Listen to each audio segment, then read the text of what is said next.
Well, it was keeping me awake at night. It was waking me up at night.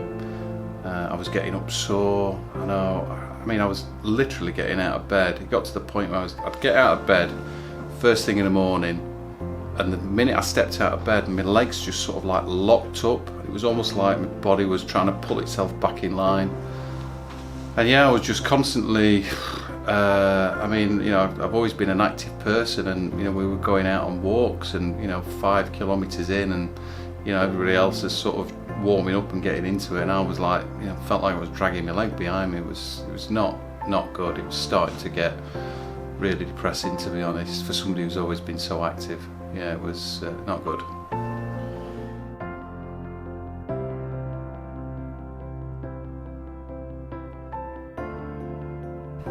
Well, I guess for me, it sort of started when I was about 21. It just got progressively worse, and then when it got to reached to a point where it was really starting to affect my life, I kept going to the NHS, and I think I knew what was wrong with me. I could feel it, and they weren't really listening to me as a patient. They were just, no, that's not what's right. That's not what's wrong with you. And so I sort of started looking into it myself, just out of frustration, really.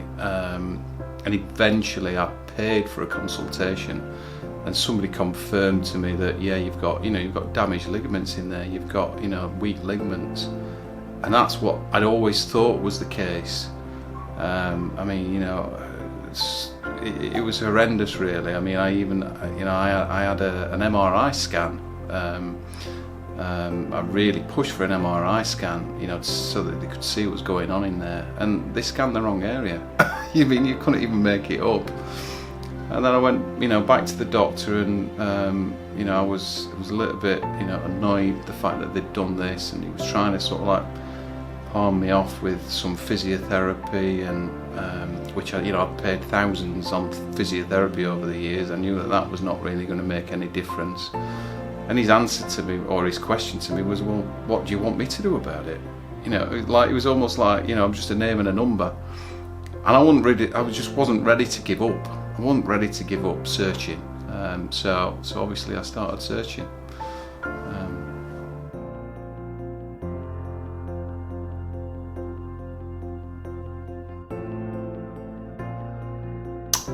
I'm running again, which is incredible. I'm going to the gym again, cycling again, just general DIY. Anything really that involved me standing for any period of time, I just couldn't do. It's incredible. It's given me life back. I remember the turning point for me was after the first treatment. I was still a little bit sceptical, and I think at day 5 we were away, me and my wife, and I was still a little bit sore, and I was thinking, is it going to work? It was going to work. And then literally the next day I remember waking up, and it was like I'd never had a bad back in my life. It was bizarre. It was bizarre. And then it's just obviously got better and better ever since.